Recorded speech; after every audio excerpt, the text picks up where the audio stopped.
chce čo najviac kopať. Má dobré low kicky, calf kicky. No, ale tu je odpoveď Vaška. A opäť počítanie. Tohle to vypadá...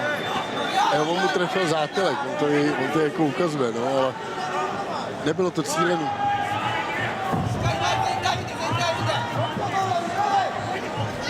Vašek Sivák je opravdu kluk na svém místě a předvádí proti legendě z Japonska sebejistý výkon.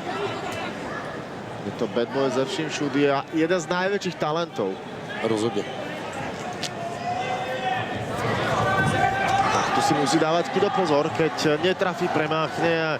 Je to diaľnica pre jeho súpera na to, aby ho mohol trafiť na bradu. Už to dnes videli.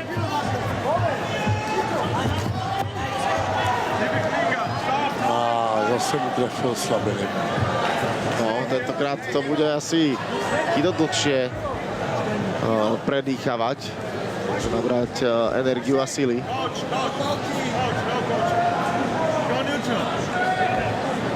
Áno, počas tejto pasáže nemôže byť žiaden coaching.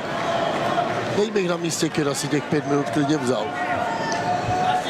Protože aspoň si odpočine ta hlava. Ale je to bojovník.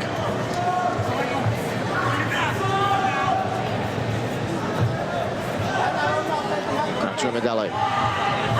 Sme v polovici druhého kola. 5x3 minúty. To je takový vyčkávač, což jsem ani jako nečekal. Opravdu vyčkává a dává low kicky za to. Máme tady druhé z 5 kol a minutu 10 do konce druhého kola.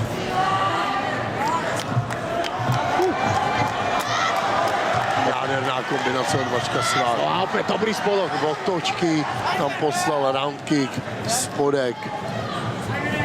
Kombinácie má vynikajúco zmáknuté Vašek.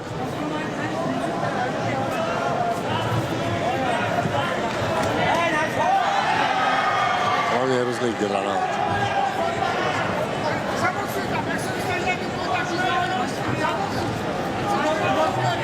Hezky uhdul tomu low kicku.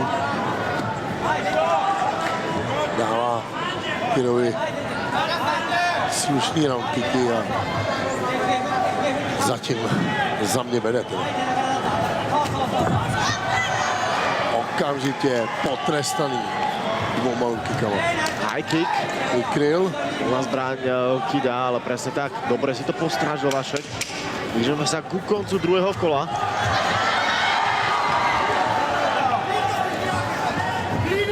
Ešte.